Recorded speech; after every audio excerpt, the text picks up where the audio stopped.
മക്കളെ, ഉമ്മമാരെ, പെങ്ങന്മാരെ, സഹോദരങ്ങളെ, എന്റെ രക്ഷിതാക്കളെ, ജ്യേഷ്ഠാനുജന്മാരെ, മക്കൾ എന്നതൊരു സ്പോഞ്ച് പോലെയാണെന്നാണ്. സ്പോഞ്ച് വെള്ളം അബ്സോർബ് ചെയ്തുകൊണ്ടിരിക്കും. എന്താ പോലെ നമ്മൾ എന്താണോ പറയുന്നത്, നമ്മൾ എന്താണോ ചെയ്യുന്നത്, അതങ്ങനെ വലിച്ചെടുക്കുന്ന ഒരു പ്രായമാണ് കുട്ടികളുടെ 7 വയസ്സ് വരെയുള്ള കാലം. അത് ശരിക്കും അബ്സോർബ് ചെയ്യും. നമ്മൾ പോലും അറിയില്ല അവർ ബാക്കിൽ നിന്ന് ശ്രദ്ധിക്കുന്നുണ്ടാവും. നമ്മൾ പറയുന്നത് അവർക്ക് തിരിച്ചു പറയാനറിയാത്ത കൊച്ചുപ്രായത്തിലാണെങ്കിൽ പോലും ആ വാക്കുകൾ അവർ റെക്കോർഡ് ചെയ്യുന്നുണ്ടാവും. പിന്നെ അവര് പറയാ 2-3 വയസ്സൊക്കെ ആയിട്ടായിരിക്കും. പക്ഷെ ഈ കുട്ടിക്ക് എങ്ങനെ ഈ വാക്ക് കിട്ടി എന്ന് അത്ഭുതപ്പെടും. പക്ഷെ അത് കുട്ടി ചെറുപ്പത്തിൽ 1 വയസ്സുള്ളപ്പോ 1.5 വയസ്സുള്ളപ്പോ നിങ്ങൾ പരസ്പരം സംസാരിക്കുമ്പോ കേട്ടതാണ്. സുബ്ഹാനല്ലാഹ്. അങ്ങനെ നിങ്ങളുടെ മക്കളെ നിങ്ങൾ കേട്ടും കണ്ടും പഠിക്കുന്നവരാണ്. They may have failed to listen to you, but they have never failed to imitate you. മക്കളെ സംബന്ധിച്ച് പറയാറുള്ളത് അങ്ങനെയാണ്. നിങ്ങൾ പറഞ്ഞത് ഒരു പക്ഷെ അവരെ കേട്ടില്ല എന്ന് വരും. ഇവിടെ ഇരിക്കുന്ന പറഞ്ഞ് ഓടി കേൾക്കാം. കിടക്കണം എന്ന് പറഞ്ഞാൽ പിന്നെ അവർ കളിച്ചേക്കാം. നിങ്ങൾ ഇവിടെ വാന്ന് പറഞ്ഞാൽ അങ്ങോട്ട് പോയേക്കാം. ഇങ്ങോട്ട് വാന്ന് പറഞ്ഞാൽ അങ്ങോട്ട് പോന്ന് പറഞ്ഞാൽ ഇങ്ങോട്ട് വന്നേക്കാം. അങ്ങനെയൊക്കെ അവർ ചെയ്തേക്കാം. That's normal. പക്ഷേ നിങ്ങൾ ചെയ്യുന്നത് അതുപോലെ അവരെ കണ്ടുപിടിക്കുന്നവരാണ്. നിങ്ങൾ പറയുന്നത് അവർ കേൾക്കാൻ ഒരുപക്ഷെ അവരെ കൊണ്ട് അനുസരിക്കാൻ പറ്റിയില്ലായിരിക്കാം. They may have failed to listen to you. നിങ്ങളുടെ ഇൻസ്ട്രക്ഷൻസ് ഒരുപക്ഷെ അവർക്ക് കേൾക്കാൻ അനുസരിക്കാൻ പറ്റിയില്ലായിരിക്കാം. പക്ഷേ they have never failed to imitate you. നിങ്ങൾ അങ്ങനെ കോപ്പിയടിക്കാൻ അവർ മറന്നു പോവാറില്ല. നിങ്ങൾ എന്താണോ ചെയ്യുന്നത് അതാണ് മക്കൾ ചെയ്യുന്നത്. അതുകൊണ്ട് നമ്മുടെ വീടുകളിൽ ഒരിക്കലും അനാവശ്യമായ വാക്കുകൾ പറയപ്പെടരുത്. ചീത്ത വിളികൾ. നമ്മുടെ വീടിന്റെ ഉള്ളിൽ നിന്നാണ് സംസ്കാരങ്ങളൊക്കെ വരുന്നത്. ആ വീട്ടിൽ നിന്ന് കേൾക്കുന്നതാണ് കുട്ടി പുറത്തു വന്ന് സംസാരിക്കുക. ഒരു കുട്ടിയെ കണ്ടാൽ അറിയാം ആ വീട്ടിന്റെ അവസ്ഥ എന്താണെന്ന്. ഒരു കുട്ടിയുടെ നാവിലൂടെ വരുന്ന വാക്കുകൾ കണ്ടാൽ, കുട്ടിയുടെ അച്ചടക്കം കണ്ടാൽ മനസ്സിലാകും ആ വീട്ടിലെ ഉമ്മയും ഉപ്പയും ജ്യേഷ്ഠാനുജന്മാരും എങ്ങനെയാണ് അവിടെ ജീവിക്കുന്നത് എന്ന് കണ്ടാൽ മനസ്സിലാവും. അതുകൊണ്ട് നമ്മുടെ മക്കളെ നമ്മളായിട്ട് നശിപ്പിക്കരുത്. കുല്ലു മൗലൂദിൻ യൂലദു അലൽ ഫിത്ര. Every child is born on a pure innate nature. വളരെ മനോഹരമായ ശുദ്ധ പ്രകൃതം, അതിനാണ് ഫിത്രത്ത് എന്ന് പറയാം. ആ ഫിത്രത്തിലാണ് മക്കളൊക്കെ ജനിക്കുന്നത്. ആ ഫിത്രത്തിനെ നമ്മളാണ് കരിവാരിത്തേക്കുന്നത്, നമ്മളാണ് ചെളിപിടിപ്പിക്കുന്നത്. മക്കൾ നല്ല ശുദ്ധമായിട്ട് ജനിക്കുന്ന മക്കളാണ്. അവര് ജന്മനാ മോശപ്പെട്ട വാക്കുകൾ പഠിച്ചുകൊണ്ടല്ല വരുന്നത്, ഭൂമിയിലേക്ക് വന്നതിന് ശേഷം കേട്ടുപഠിക്കുന്നതാണ്. അതുകൊണ്ട് ശ്രദ്ധിക്കണേ, നമ്മുടെ മക്കൾ നമ്മളെ അനുകരിക്കുകയും അത് കോപ്പിയടിക്കുകയും ചെയ്യാൻ കാത്തിരിക്കുകയാണ്. അതുകൊണ്ട് നല്ലത് മാത്രമാവട്ടെ അവര് കേൾക്കുന്നത്. നല്ല വചനങ്ങളാണ് നമ്മൾ അവരോട് സംസാരിക്കുന്നത്. റെസ്പെക്ട്. നമ്മുടെ മക്കളോട് ബഹുമാനത്തിന്റെ വാക്കുകൾ മക്കളോട് ഉപയോഗിക്കണം. മക്കളോട് നമ്മൾ അടിമകളെ പോലെ പറയുന്ന പോലെ പറയരുത്. നമ്മൾ എന്താണോ പറയുന്നത് അതാണ് ഇങ്ങോട്ട് അവർ തിരിച്ചു തരാ സ്നേഹത്തോടെ. നമ്മുടെ മക്കൾ നമ്മളോട് എന്തെങ്കിലും സംസാരിക്കുമ്പോഴേ കേൾക്കാത്ത പോലെ നിൽക്കരുത്. ഉമ്മാർക്കൊക്കെ ജോലി തിരക്ക് കാണും, അവരെ അടുക്കളയിലായിരിക്കും, പണിയിലായിരിക്കും. അപ്പൊ കുട്ടികൾ ഇങ്ങനെ വെറുതെ ഉമ്മ ഉമ്മ ഉമ്മ എന്ന് വിളിക്കുന്നുണ്ടാവും. പക്ഷെ ആദ്യത്തെ വിളിക്ക് തന്നെ നമ്മൾ റെസ്പോണ്ട് ചെയ്യണം. ഞാൻ എന്റെ കൊച്ചുമക്കള് വിളിക്കുന്ന സമയത്ത് ഭാര്യയോട് പറയുന്ന അവള് വിളിക്കുന്നുണ്ട്, റെസ്പോണ്ട് ചെയ്യ്, റെസ്പോൺസ് കൊടുക്കുക എന്ന് പറയാറുണ്ട്. എന്തേ? അത് നമ്മൾ കൊടുത്തില്ലെങ്കിൽ കുട്ടി 2 പ്രാവശ്യം വിളിക്കണം, 3 പ്രാവശ്യം വിളിക്കണം. ഇനി കുട്ടിയെ നമ്മൾ വിളിക്കുമ്പോൾ ഇതേപോലെ ആയിരിക്കും. കുട്ടി ഫസ്റ്റ് നമ്മൾ പറയുന്ന കോളിന് ആൻസർ തരില്ല. 2 വട്ടം വിളിക്കണം, 3 വട്ടം വിളിക്കണം. പിന്നെ കുട്ടി മിണ്ടാണ്ടിരിക്കും. അപ്പൊ പിന്നാലെ പോയിട്ട് കുട്ടിയെ പിടിക്കേണ്ടി വരും. അല്ലാതെ നമ്മൾ എന്താണോ അവർക്ക് കൊടുക്കുന്നത് അതാണ് തിരിച്ചു കിട്ടുന്നത്. അതുകൊണ്ട് അവരുടെ ചോദ്യങ്ങൾ, അവരുടെ ആകാംക്ഷഭരിതമായ ഇടപെടലുകൾ നമ്മൾ ശ്രദ്ധയോടെ കേൾക്കുകയും പറ്റുന്ന രീതിയിൽ റെസ്പോൺസ് ചെയ്യണം. കേൾക്കാത്ത പോലെ നിൽക്കരുത്. ഉമ്മ എന്ന് വിളിച്ചാൽ അറിയാത്ത പോലെ നിൽക്കരുത്. എന്തേ മോനെ, എന്തേ മോളെ എന്നെങ്കിലും ഒരു മറുപടി കൊടുത്തിരിക്കണം. അപ്പോഴേ നിങ്ങൾ ഇനി കുറച്ചു കഴിഞ്ഞവരെ വിളിക്കുമ്പോ അവര് മറുപടി തരൂ. ചില ഉമ്മാരൊക്കെ വിളിച്ച് തോറ്റു, അവൻ മറുപടി തരില്ല, പരാതി പറയാറില്ലേ? എന്തുകൊണ്ടാണെന്നറിയോ? ആ കുട്ടി നിങ്ങൾ ഒരുപാട് വിളിച്ചു കാണും, നിങ്ങൾ മറുപടി കൊടുത്തു കാണില്ല. മഹാനായ അബ്ദുല്ലാഹി ഇബ്നു സുബൈർ എന്നവരുടെ ആ ഒരു സംഭവത്തിൽ നമ്മൾ പഠിക്കേണ്ട വലിയൊരു കാര്യം അതാണ്. മഹാനായ അബ്ദുല്ലാഹി ഇബ്നു സുബൈർ റളിയല്ലാഹു തആല അൻഹു 27ാമത്തെ വയസ്സിൽ ആഫ്രിക്കയിലേക്ക് ഒരു ധർമ്മസമരത്തിന് പോകേണ്ട അവസ്ഥയിൽ മഹാനവറുകളാണ് സ്വഹാബിമാരെ മുഴുവനും പറഞ്ഞത്, ശത്രു സൈന്യത്തിന്റെ ഉള്ളിലേക്ക് ഞാൻ ചെല്ലുകയാണ്, ഞാൻ യുദ്ധത്തിന് ഒരുങ്ങി നിൽക്കുകയാണ്. അതുകൊണ്ട് നിങ്ങൾ എന്നെ ആ ശത്രുക്കളിലേക്ക് ഒന്ന് എറിഞ്ഞു തരുമോ? ഞാൻ അങ്ങോട്ട് ചെന്ന് നിങ്ങൾക്ക് വിജയം വാങ്ങിച്ചു തരാം. അങ്ങനെ ശത്രു സൈന്യത്തിന്റെ നേതാവിനെ വകവരുത്തി 27ാമത്തെ വയസ്സിൽ ആഫ്രിക്കയിലേക്ക് യാത്ര ചെയ്ത് തിരിച്ചു വന്ന ഒരു ധീര പോരാളി കൂടിയായിരുന്നു അബ്ദുല്ലാഹ് ഇബ്നു സുബൈർ എന്ന ചരിത്രത്തിലുണ്ട്. അത് അദ്ദേഹത്തിന്റെ പുണ്യനബി തങ്ങൾ മഹാനവറുകളുടെ ശരീരത്തിന്റെ ഭാഗമായിരുന്ന ഹബീബായ പുണ്യനബിയുടെ ആ ഒരു വിശുദ്ധമായ അദ്ദമുൽ മുബാറക് ശരീരത്തിലേക്ക് എത്തിയതിൽ പിന്നെ അള്ളാഹു നൽകിയ ഗുണങ്ങളിൽ പെട്ട ചില ഗുണങ്ങളായിരുന്നു അത്. യാ അല്ലാഹ്, ഇബ്നു സുബൈർ റളിയല്ലാഹു അൻഹു സ്വഹാബികളുടെ മുൻനിരയിൽ നിൽക്കുന്ന സംഘത്തിന്റെ കൂടെയാണ് അദ്ദേഹം സഞ്ചരിക്കുന്നത്. ചരിത്രത്തിൽ അബ്ദുല്ലാഹ് ഇബ്നു സുബൈർ എന്നവർ മക്കയുടെ ഖലീഫയായിരുന്നു. ഖിലാഫത്തിന്റെ ചർച്ചകൾ നടക്കുന്ന കാലം അബ്ദുല്ലാഹ് ഇബ്നു സുബൈർ എന്നവർ ഹറമിൽ നിന്നുകൊണ്ട് ഖിലാഫത്ത് പ്രഖ്യാപിച്ചിട്ടുണ്ട്. അതൊക്കെ സങ്കടപ്പെടുന്ന ചരിത്ര ഭാഗങ്ങളാണ്. ഞാൻ അതിലേക്ക് ആഴത്തിലേക്ക് പോകുന്നില്ല. മഹാനവറുകൾ ഖലീഫയായി, പക്ഷെ അല്ലാഹുവാണ് അധികാരം നൽകുന്നത്. ആ അധികാരം ഹജ്ജാജ് ഇബ്നു യൂസുഫ് ഷാമിലെ ബനൂ ഉമയ്യ ഭരണാധികാരികൾക്ക് അത് പിടിച്ചില്ല. അബ്ദുല്ലാഹ് ഇബ്നു സുബൈറിന്റെ ഭരണം, മഹാനവറുടെ ഖിലാഫത്ത്, അതിനെ തിരിച്ചു പിടിക്കാൻ വേണ്ടി വന്നത്, മക്കയിലേക്ക് മാർച്ച് ചെയ്തു വന്നത്, അതും ഒരു ഹജ്ജിന്റെ സമയം, ഏറ്റവും വലിയ പൊക്കിരിയായിരുന്ന ഹജ്ജാജ് ഇബ്നു യൂസുഫ് എന്ന് പറയുന്ന ഒരു ഭരണാധികാരി. അദ്ദേഹം മുസ്ലിമാണ്, പക്ഷേ ഭയങ്കരമായ അക്രമിയായിരുന്നു. قل اللهم مالك الملك تؤتي الملك من تشاء وتنزع الملك ممن تشاء وتعز من تشاء وتذل من تشاء بيدك الخير إنك على كل شيء قدير. ഹജ്ജാജ് ഇബ്നു യൂസുഫിന്റെ സൈന്യം മക്കയിലേക്ക് വരുന്നു. അബ്ദുല്ലാഹ് ഇബ്നു സുബൈർ എന്നവരോട് നബി തങ്ങൾ എന്ന് പറഞ്ഞില്ലേ, ആ വിശുദ്ധമായ രക്തം അകത്തേക്ക് പോയയുടനെ നബി തങ്ങൾ പറഞ്ഞ വാക്കെന്താണ്? അബ്ദുല്ലാഹ് ഇബ്നു സുബൈറെ, ജനങ്ങളിൽ നിന്ന് നിങ്ങൾക്ക് ചില വെല്ലുവിളികൾ ഏൽക്കേണ്ടി വരും. നിങ്ങളിൽ നിന്ന് അവർക്കും വെല്ലുവിളി ഏൽക്കേണ്ടതുണ്ട്. നിങ്ങളുടെ ശരീരം നരകം തൊടുകയില്ല. വൈലുൽ ലിന്നാസി മിൻക വവൈലുൽ ലക മിനന്നാസി ലാ തമസ്സുകന്നാർ. ദാ നബി തങ്ങൾ പറഞ്ഞത്.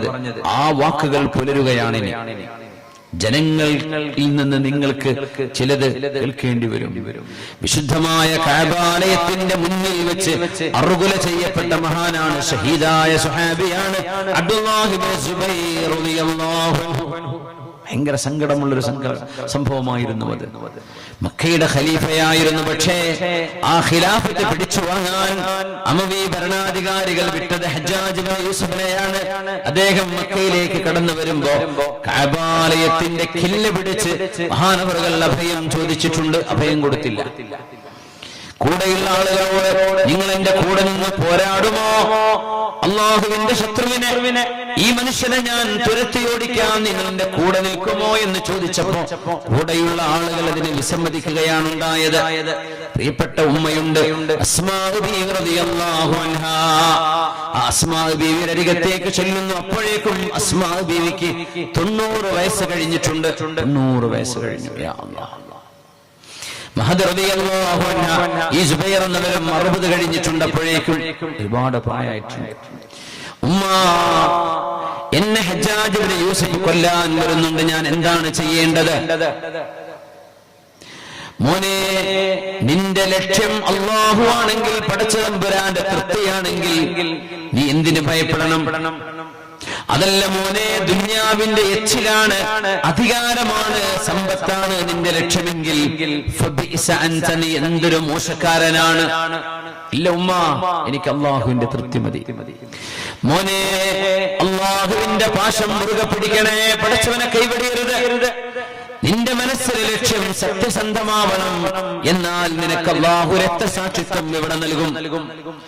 അപ്പൊ പറഞ്ഞു, ഉമ്മ, എനിക്ക് രക്തസാക്ഷിത്വം വേണമെന്നുണ്ട്, പക്ഷേ ഞാൻ മരിച്ചാൽ അവരെന്റെ ശരീരം കഷ്ണം കഷ്ണമാക്കും, ഇതെനിക്ക് പേടിയാവുന്നു.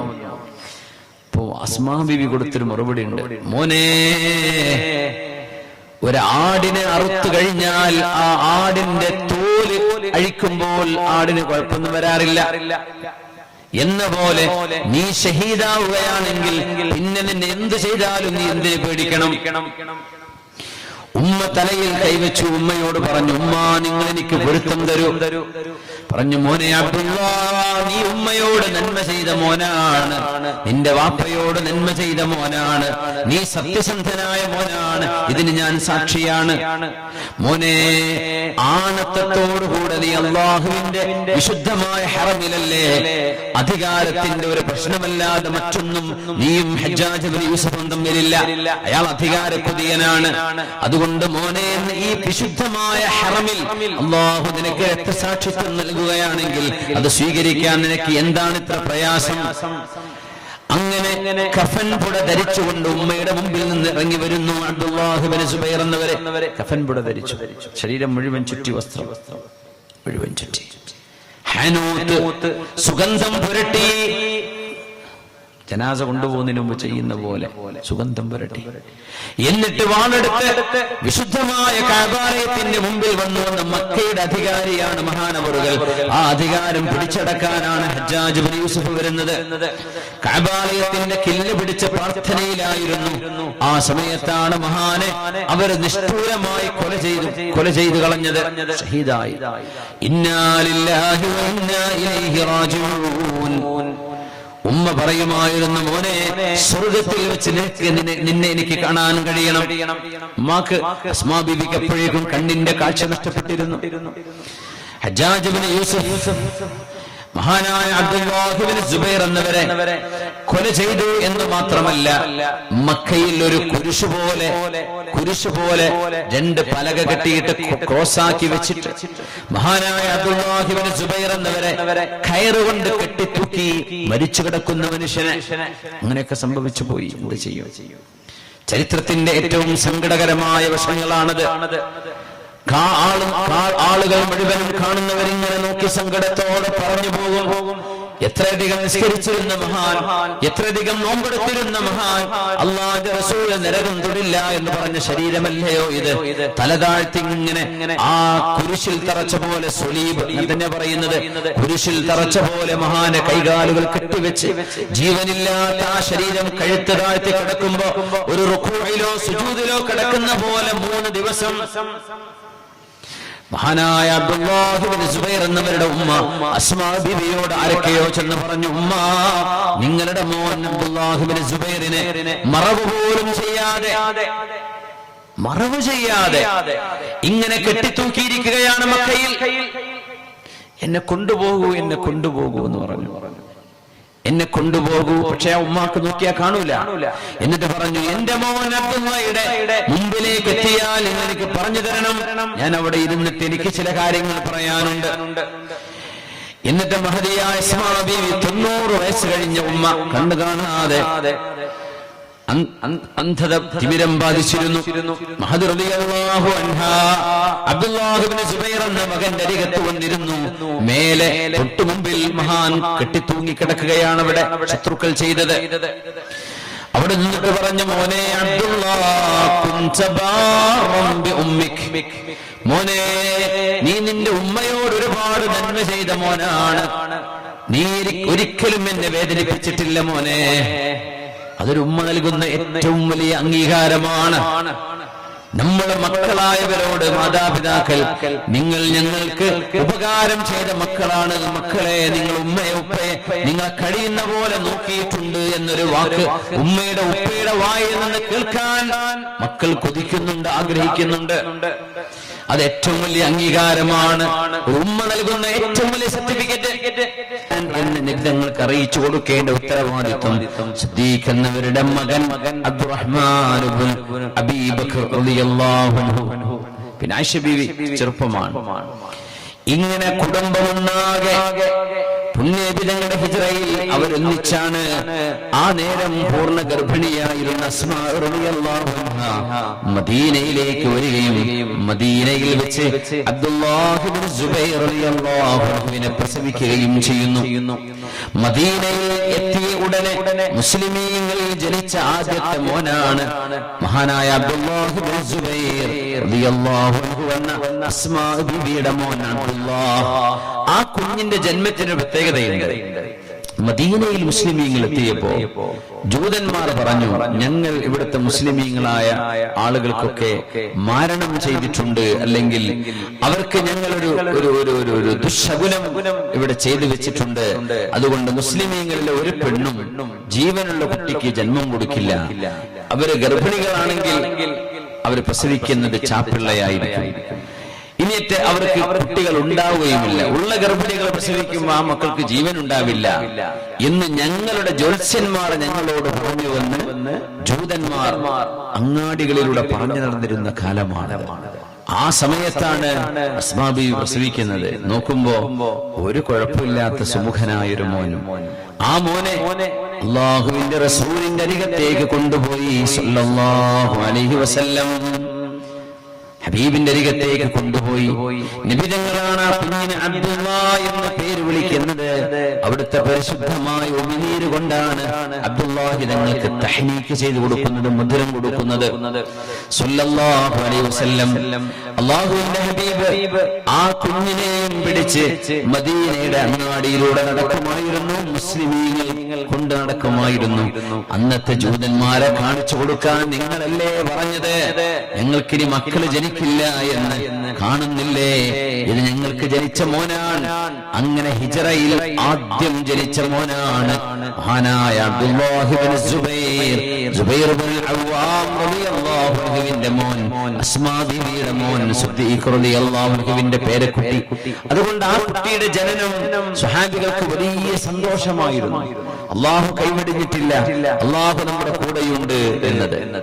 ജൂതന്മാർ പുണ്യ നബിയെ സ്വീകരിക്കാൻ വേണ്ടി മദീനത്ത് വന്നവരാണ്. അറിയാമല്ലോ, ജൂതന്മാരുടെ ബേസ് കിടക്കുന്നത് ഷാമിലാണ്. ഷാം എന്ന് പറഞ്ഞാൽ ഇന്നത്തെ ഫലസ്തീനാണ്.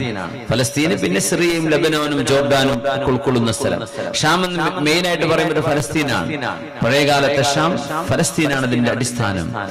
ആ സ്ഥലത്തു നിന്നാണ്, കാരണം മൂസാ നബി അലൈഹിസ്സലാമിന്റെ അന്ത്യവിശ്രമസ്ഥാനം ഫലസ്തീനിലാണല്ലോ.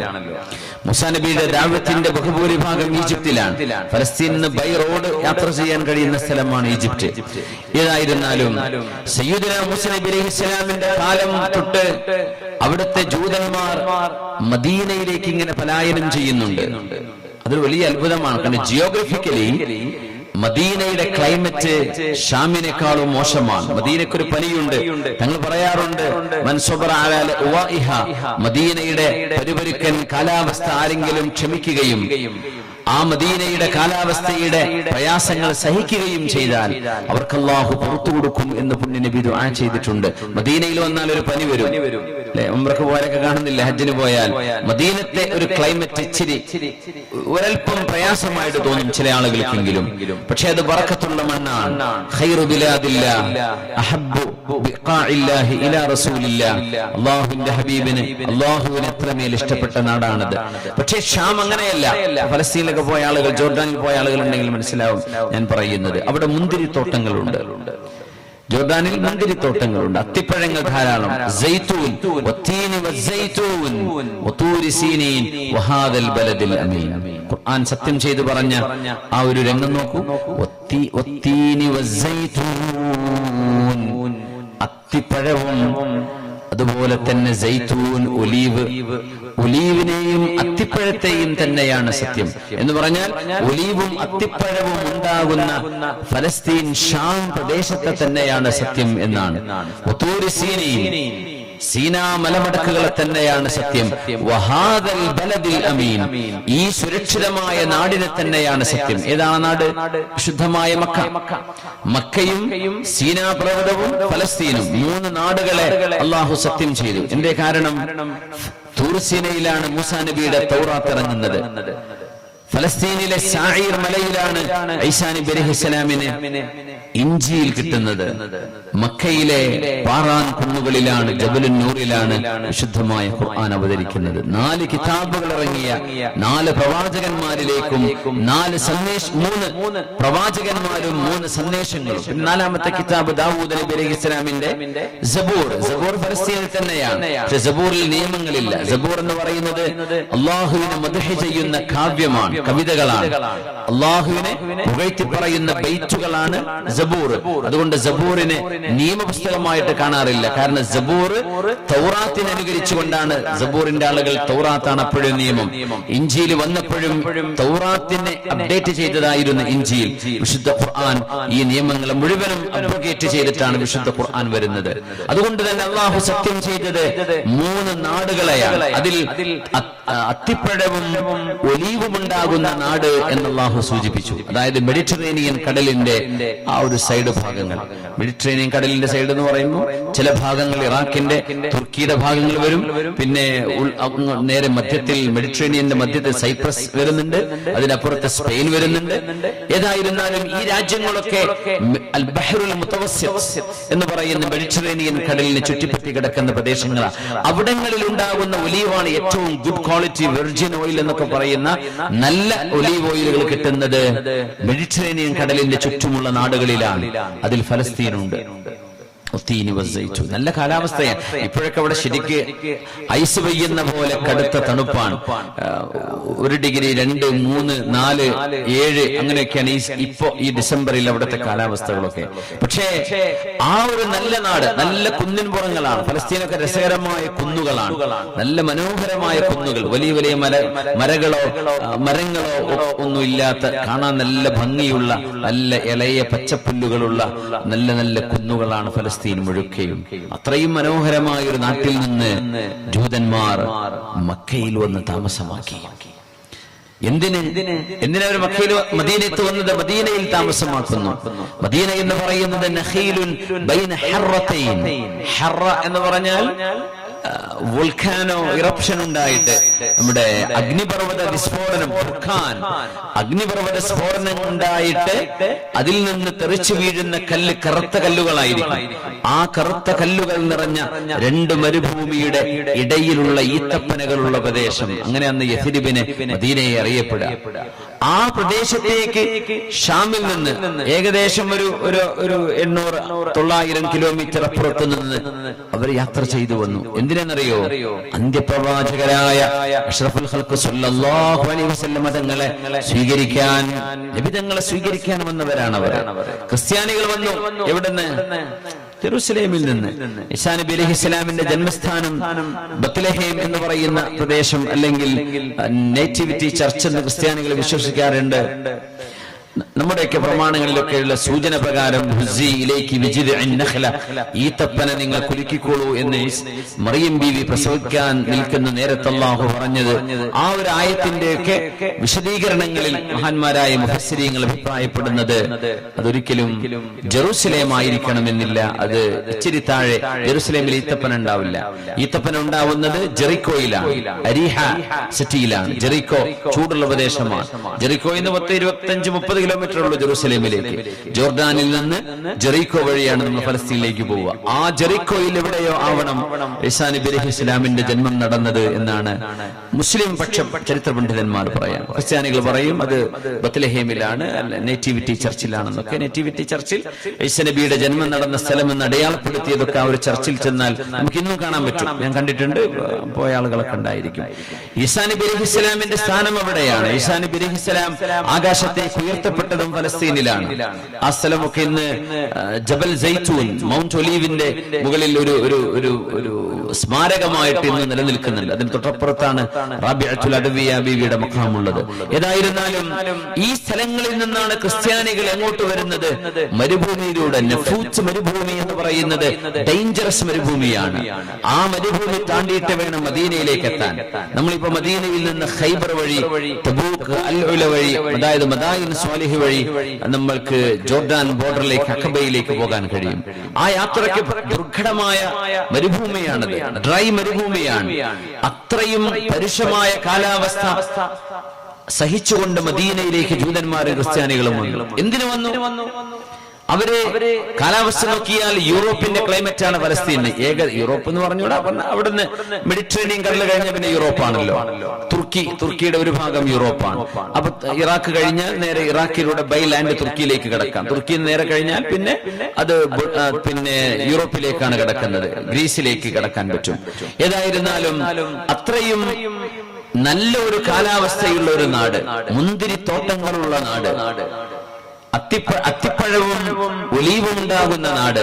ആ ഒരു നാട്ടിൽ നിന്ന് മദീനയിലേക്ക് കുടിയേറിയ ജൂതന്മാരും ക്രിസ്ത്യാനികളും എന്തിനവിടെ വന്നു എന്ന് ചോദിച്ചാൽ ഒരൊറ്റ ഉത്തരവേ ഉള്ളൂ.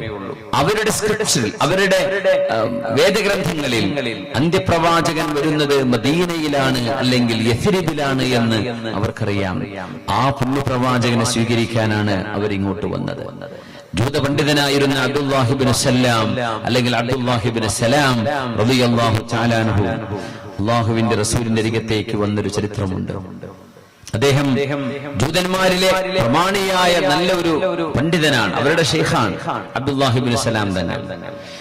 അങ്ങനെ അല്ലാഹുവിന്റെ റസൂലിനെ സംബന്ധിച്ച് ഇങ്ങനെ കേൾക്കുന്നു. സ്വഹാബിമാര് പറയാറുണ്ട്, ഒരു അൻസ്വാരി തന്നെ പറയുന്നു, ഞങ്ങളുടെ കൂട്ടത്തിൽ ഒരു ജൂതൻ ഇടക്കിടക്ക് ഞങ്ങളുടെ കൂട്ടത്തിൽ വന്നിട്ട് പറയും ഒരു അന്ത്യപ്രവാചകന്റെ അടയാളങ്ങൾ. ആ അടയാളങ്ങൾ ഇങ്ങനെ ഇടക്കൊക്കെ പറഞ്ഞു വരും, ഒരു അന്ത്യപ്രവാചകൻ വരാനുണ്ട് ഇവിടെ, അദ്ദേഹം വരും എന്നിങ്ങനെ ഞങ്ങൾക്ക് ഇങ്ങനെ പറഞ്ഞു തരാറുണ്ട്. ആര് പറയാ? അൻസ്വാരികൾ പറയാ. അങ്ങനെ പുണ്യനബി മദീനത്തേക്ക് വന്നു. പാട്ടുപാടി സ്വീകരിച്ചില്ലേ? അതൊക്കെ കഴിഞ്ഞപ്പോഴേ ഈ അൻസ്വാരികൾ ഹബീബായ നബിയെ പോയി വിശ്വസിച്ചു. അഷ്ഹദു അല്ലാ ഇലാഹ ഇല്ലല്ലാഹ് വഅഷ്ഹദു അന്ന മുഹമ്മദർ റസൂലുള്ളാഹ്, ഒരു ഇസ്ലാം സ്വീകരിച്ചു. അപ്പൊ ഈ ജൂത പ്രായമുള്ള ആളോട് ഞാൻ ചോദിച്ചല്ല, നിങ്ങൾ വിശ്വസിക്കുന്നില്ലേ? അദ്ദേഹം പറഞ്ഞു, ഞാൻ പിന്നെ ഇപ്പൊ വിശ്വസിക്കുന്നില്ല, ഞാൻ കുറച്ച് കഴിയട്ടെ. അപ്പോഴാണ് ഖുർആൻ ആയത്തിറങ്ങിയത്. ബിസ്മില്ലാഹിർ റഹ്മാനിർ റഹീം. ഫലമ്മാ ജാഅഹും മാ അറഫൂ കഫറൂ ബിഹി ഫലഅനതുല്ലാഹി അലൽ കാഫിരീൻ. അവർക്ക് ബോധ്യമുള്ള, അവരറിയുന്ന ഒരു അന്ത്യപ്രവാചകൻ അവരുടെ മുമ്പിലേക്ക് വന്നപ്പോൾ അവർ പറഞ്ഞു ഞങ്ങൾ വിശ്വസിക്കൂല. അതുവരെ ആ അന്ത്യപ്രവാചകനെ അവരുടെ അടയാളങ്ങൾ പറഞ്ഞുകൊണ്ടിരിക്കുകയാണ്. The Lord came on Sinai, shined on Seri. Seri എന്ന് പറഞ്ഞാൽ ജബൽ സഈർ. He came forth from Mount Paran. He came with 10,000s of saints. From his right hand there went a fiery law. ഈ പ്രമാണങ്ങൾ ഇന്നും പഴയ പുസ്തകത്തിൽ ബൈബിളിന്റെ പഴയ, അതായത് ഓൾഡ് ടെസ്റ്റമെന്റ്, അതായത് തൗറാത്ത്, മൂസാ നബി അലൈഹിസ്സലാമിന്റെ കിതാബ് എന്ന് പറയപ്പെടുന്ന സോ കോൾഡ് തൗറാത്തിൽ കാണാൻ പറ്റും, ഇന്നുണ്ടത്. ദൈവം the Lord came on Sinai, ദൈവം സീനാ മലമടക്കുകളിൽ പ്രത്യക്ഷനായി. Shined on Seri, സേരിയിൽ ദൈവത്തിന്റെ പ്രകാശം വിളങ്ങി. He came forth from Mount Paran, Paran കുന്നുകളിലൂടെ ആ ദൈവം ഒന്നുകൂടെ പ്രത്യക്ഷപ്പെട്ടു. എന്തൊക്കെയായി പറയുന്നത്? സേരി കുന്നുകളിൽ വന്നു എന്ന് പറഞ്ഞാൽ ഈസാ നബി അലൈഹിസ്സലാമിന് ഇൻജീൽ കിട്ടിയത് അവിടെയാണ്. ദൈവത്തിന്റെ പ്രകാശം, അല്ലാഹുവിന്റെ ശരീഅത്ത് എന്നർത്ഥം. The Lord came on Sinai, പടച്ചതമ്പുരാൻ സീനായിൽ വന്നു എന്ന് പറഞ്ഞാൽ അല്ലാഹുവിന്റെ ശരീഅത്ത് മൂസാ നബി അലൈഹിസ്സലാമിന് നൽകപ്പെടുന്നത് സീനാ മലമുകളിലാണ്. ജബലു ദക്ക എന്ന് പറയുന്ന മലയുണ്ട് അവിടെ, ജബലു ദക്ക. فلما تجلى ربه للجبل جعله دكا وخر موسى صعقا. നമ്മള് മൗണ്ട് സീനായിലെ സീനാ മരുഭൂമി സന്ദർശിക്കാൻ വേണ്ടി പോകുമ്പോഴേ കണ്ടിട്ടുണ്ടാവും, അല്ലെങ്കിൽ കൂടെ ചരിത്രമൊക്കെ അറിയുന്ന ഗൈഡുകളൊക്കെ ഉണ്ടെങ്കിൽ നമുക്ക് പറഞ്ഞ് കാണിച്ചു തരും. കുറച്ച് ദൂരെ അവിടെ ഒരു മെഹ്റാബ് പോലെ ഒരു പള്ളി, ഒരു ചെറിയൊരു മസ്ജിദ് ഒരു മലയുടെ മുകളിൽ ഉണ്ടാക്കി വെച്ചിട്ടുണ്ട്. അതാണ് ജബലു ദക്ക. തൊട്ടു മുമ്പിൽ അല്ലാഹു മൂസാ നബി അലൈഹിസ്സലാമിനോട് സംസാരിച്ച ചെടിയുണ്ട്. സെയിന്റ് കാതറീൻ ചർച്ചിനുള്ളിൽ ഇതൊക്കെ കാണാൻ പറ്റുന്ന, യാത്ര ചെയ്താൽ കാണാൻ പറ്റുന്ന വിഷയങ്ങളാണ്. ഒരുപാട് ആൾക്കാർ പോകാറുണ്ടല്ലോ ഫലസ്തീനി യാത്രയൊക്കെ. ജബലു ദക്കയുണ്ട്. എന്താണ് ആ ദക്ക എന്ന് പറഞ്ഞാൽ? അല്ലാഹു സുബ്ഹാനഹു വ തആലയുടെ പരിശുദ്ധമായ ജലാലിയത്തിന്റെ, അല്ലാഹുവിന്റെ നൂറ് അള്ളാന്റെ ദാത്തല്ല അത്. അള്ളാഹുവിന്റെ നൂറ് ഒരൽപ്പം ആ ഒരു പർവ്വതത്തിലേക്ക് പ്രസരണം ചെയ്തപ്പോഴേക്കും ഉയർന്നു നിൽക്കുന്ന പർവ്വതം അങ്ങ് ഇടിഞ്ഞു താഴുകയാണ് ഉണ്ടായത്. ഇന്നും ആ പർവ്വതം അങ്ങനെ ഇടിഞ്ഞു താഴ്ന്നു നിൽക്കുന്ന ഒരു അമർത്തിയ പോലെ. അതുകൊണ്ടാണ് ഇതിന് ജബലുദ്ദക്ക എന്ന് പറയുന്നത്. നമുക്കിന്ന് കാണാൻ കഴിയും. അവിടെയാണ് അല്ലാഹുവിന്റെ ദിവ്യപ്രഭ എന്ന് പറയുന്ന ശരീഅത്ത് മൂസ നബിക്ക് തൗറാത്തിന്റെ ഫലകങ്ങൾ. ഫലമ്മാ സകത അൻ മൂസൽ ഗളബ അഖദൽ അൽവാഹ് വഫീ നുസ്ഖതിഹാ ഹുദൻ വറഹ്മത്തുൽ ലിൽ മുഅ്മിനീൻ. ആ ഒരു വിശുദ്ധമായ ശരീഅത്ത് ഇറക്കപ്പെടുന്നത് സീനാമലയിലാണ്. ഇതാണ് the Lord came on Sinai. Shined on Seir. Seir മല എന്ന് പറയുന്നത് ജബൽ സാഇർ ഫലസ്തീനിലാണ്. നമ്മൾ ബൈത്തുൽ മുഖദ്ദസിൽ നിന്ന്, അതായത് അൽ മസ്ജിദുൽ അഖ്സയിൽ നിന്ന് ഇബ്രാഹിം നബി അലൈഹിസ്സലാമിന്റെ നാട്ടിലേക്ക്, ഇബ്രാഹിം നബിന്റെ മഖാമിലേക്ക്, ഹിബ്രോണിലേക്ക്, അൽ ഖലീലിലേക്ക് പോകുമ്പോൾ ഇടക്കെന്ന് കാണാൻ കഴിയും സാഇറിലേക്കുള്ള വഴി ഇതാണ്. ഈസാ നബി അലൈഹിസ്സലാമിന് ഇഞ്ചീൽ ഇറക്കപ്പെട്ട സ്ഥലം അവിടെയാണ്. പിന്നെ പറഞ്ഞു പാറാൻ കുന്നുകൾ. സർ വില്യം ലോക ചരിത്ര പണ്ഡിതന്മാർ അദ്ദേഹം പറഞ്ഞു പാറാൻ കുന്നെന്ന് പറയുന്നത് മക്ക, മദീന, ത്വായിഫ് ഈ പ്രദേശത്ത് കാണുന്ന മലകൾക്ക് പറയുന്ന പേരാണ്. ജബൽ ഫാറാൻ, പാറാൻ കുന്നുകൾ, മൗണ്ട് പാറാൻ. അവിടെ അള്ളാഹുവിന്റെ സന്ദേശം വന്നത് ഒന്നേ ഒന്ന് മാത്രമേ ഉള്ളൂ. അഷ്റഫുൽ ഖൽഖ് തങ്ങൾക്ക് ഖുർആൻ ഇറങ്ങിയത് ജബലുൻ നൂറിൽ. യാ അല്ലാഹ്, ഇങ്ങനെ സംഗതി ഇവർ വായിച്ചവരാണ്. ആ അന്ത്യപ്രവാചകൻ വരും എന്നവർ വായിച്ചിട്ടുണ്ട്. He came forth from Mount Paran. He came with 10,000 of saints. 10,000 വരുന്ന സന്യാസിമാർ, 10,000-ഓളം സന്യാസിമാരുമായിട്ട് ആ പ്രവാചകൻ പ്രത്യക്ഷപ്പെടുന്നു. സ്വഹാബികൾ 10,000 സ്വഹാബികളോടുകൂടെയാ മക്ക ഫത്ഹ് നടക്കുന്നത്. 10,000 സ്വഹാബികൾ. എങ്ങനെയാണ് ആ എണ്ണം അത്ര കൃത്യമായത്? വലിയ അത്ഭുതമാണ്. അല്ലാഹു മൂസാ നബിക്ക് ഇറക്കി കൊടുത്ത വിഷയമാണിത്. ഇന്നും ചരിത്രത്തിൽ സത്യത്തിന്റെ ചില തിരുശേഷിപ്പുകൾ നമുക്ക് ആ ഗ്രന്ഥങ്ങളിൽ കാണുകയാണ്. 10,000 വിശുദ്ധന്മാരായ ആളുകളോടുകൂടെ ആ പ്രവാചകൻ കടന്നു വരും. മദീനയിൽ നിന്ന് മക്കയിലേക്ക് ഹിജ്റ 8-ാം വർഷം നബി തങ്ങൾ കടന്നു വരുമ്പോ തങ്ങളോടുകൂടെ ഉണ്ടായിരുന്ന സ്വഹാബിമാരുടെ എണ്ണം എത്രയാ? 10,000. എന്നിട്ട് പറഞ്ഞു ഫ്രം ഹിസ് റൈറ്റ് ഹാൻഡ്, ആ പുണ്യ നബിയുടെ വലതു കൈയിൽ they went a fiery law, അഗ്നിപ്രമാണമായ തീ പോലെ നിൽക്കുന്ന ഒരു പ്രമാണം ആ പ്രവാചകന്റെ കയ്യിലുണ്ടാവും. എന്താ തീ ചെയ്യാ? കരിച്ചു കളയും, ഇഹ്റാഖ് ചെയ്യും, ബേൺ ചെയ്യും. മുൻ ശരീഅത്തുകൾ മുഴുവനും ബേൺ ചെയ്തിട്ടാണ് ഖുർആനിന്റെ ശരീഅത്ത് വരുന്നത്. ഖുർആൻ മറ്റു ശരീഅത്തുകളെ നസ്ഖ് ചെയ്തു എന്നാ പറയാം. ഖുർആൻ നാസിഖാൻ, മറ്റു ശരീഅത്തുകൾ മൻസൂഖാൻ, അബ്രോഗേറ്റഡ്. ഖുർആൻ ആണ് ഇപ്പോ ഇഫക്റ്റീവായിട്ട് നിൽക്കുന്ന അല്ലാഹുവിന്റെ ശരീഅത്ത്. അങ്ങനത്തെ ഒരു ന്യായപ്രമാണവുമായി വരുന്ന അന്ത്യപ്രവാചകൻ. നിനക്ക് നബിയെ പറ്റി എന്തെല്ലാം വിവരണങ്ങളുണ്ട്? പാറഖലീത്ത എന്ന് പറഞ്ഞതും മുഹമ്മദ് എന്ന് പറയുന്നതും ഒക്കെ വിവിധ ഗ്രന്ഥങ്ങളിൽ നമ്മുടെ ചർച്ച അതല്ലാത്തതിന്റെ പേരിൽ ഞാൻ ആ വിഷയം വിടുകയാണ്. ഇതൊക്കെ അറിഞ്ഞതിന്റെ പേരിലാണ് അവര് മദീനത്തേക്ക് വന്നത്. അതുകൊണ്ടാണ് ഫലമ്മാ ജാഅഹും മാ അറഫൂ കഫറൂ ബിഹി ഫലഅനതുല്ലാഹി അലൽ കാഫിരീൻ. അബ്ദുല്ലാഹി ഇബ്നു സലാം റളിയല്ലാഹു അൻഹു പറയുന്നു, അന്ത്യപ്രവാചകർ മദീനയിലേക്ക് വരുന്നു എന്നറിഞ്ഞപ്പോൾ ഞാൻ ഒരു പറ്റം ജൂതന്മാരുടെ കൂടെ അന്ത്യപ്രവാചകന്റെ മുഖശ്രീ കാണാൻ വേണ്ടി ഞാൻ കാത്തിരുന്നു. പുണ്യനബി മദീനത്തേക്ക് വന്നത് എനിക്ക് ഓർമ്മയുണ്ട്. ഒട്ടകപ്പുറത്ത് അവിടുത്തെ സ്വാഹിബായ സിദ്ദീഖ് റളിയല്ലാഹു അൻഹു കൂടെയുണ്ട്. സ്വഹാബിമാർ പാട്ടുപാടി നബിയെ സ്വീകരിച്ചു. ത്വാലഅൽ ബദ്റു അലൈനാ മിൻ സനിയാത്തിൽ വദാഇ വജബ ശുക്രു علينا ما دعا لله داعي أيها المبعوث فينا جئت بالأمر المطاع جئت شرفت المدينة مرحبا يا خير داعي. സനിയാത്തുൽ വദാഇൽ നിന്ന് ഉദിച്ചുയർന്നു വരുന്ന പൂർണ്ണചന്ദ്രനെ നബിയെ മദീനയിലേക്ക് സ്വാഗതം. അബ്ദുല്ലാഹി ഇബ്നു സലാം എന്നവരെ ഇങ്ങനെ നോക്കി നിൽക്കുകയാണ്. എന്താണോ അന്ത്യപ്രവാചകർ ലോകത്തോട് ആദ്യമായി ഉരിയാടാൻ പോകുന്നത്, എന്താണോ നിബിധങ്ങൾ ആദ്യമായി പറയാൻ പോകുന്നത് എന്ന് വളരെ ആകാംക്ഷയോടുകൂടെ, വളരെ ആകാംക്ഷാഭരിതനായി മഹാനായ അബ്ദുല്ലാഹി ഇബ്നു സലാം എന്നവർ, അന്ന് ജൂത പണ്ഡിതനാണ്, മുസ്ലിമായിട്ടില്ല, നോക്കി നിൽക്കുകയാണ്. പുണ്യനബി വന്നു. അവിടെ നിന്ന് ഒട്ടകപ്പുറത്ത് താഴെ ഇറങ്ങി ഒട്ടകത്തെ കയറൂരി വിട്ടുന്നത് എവിടെയാണോ താനെ മുട്ടുകുത്തുന്നത് അവിടം അല്ലാഹുവിന്റെ മസ്ജിദ് പണിയാം. അതിന്റെ അരികത്തെ വീട്ടിൽ ഹബീബ് താമസിക്കുകയും ചെയ്യും. ഖസ്വായിനെ കയറഴിച്ചു വിട്ട നേരം അല്ലാഹുവിന്റെ ഹബീബ് സ്വഹാബികളോട് സംസാരിക്കാൻ പോകുന്നത് ഞാൻ ശ്രദ്ധിച്ചു. പുണ്യനബിയുടെ മുഖത്തേക്ക് ഞാൻ നോക്കുമ്പോൾ എനിക്ക് ബോധ്യപ്പെട്ടു, ഒരിക്കലും ഇത് നുണ പറയുന്ന ഒരാളല്ല. മുഖം കണ്ടപ്പോ മനസ്സിലായി, ആ ഒരു മുഖശ്രീ അവിടെ തന്നെയുണ്ട്. ഇതൊരു അന്ത്യപ്രവാചകനാണ്.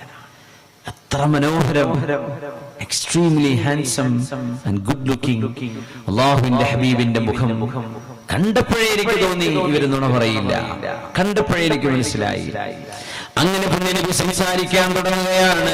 അയ്യുഹന്നാസ്, അല്ലയോ ജനങ്ങളെ, മുസ്ലിമീങ്ങളെ, അല്ലെങ്കിൽ ഔസ് ഗോത്രക്കാരെ, ഖസ്റജുകാരെ, മുഹാജിറുകളെ എന്നൊക്കെ വിളിക്കാമായിരുന്നു. പക്ഷെ തങ്ങൾ അയ്യുഹന്നാസ്, ഓ പീപ്പിൾ, ജനങ്ങളെ,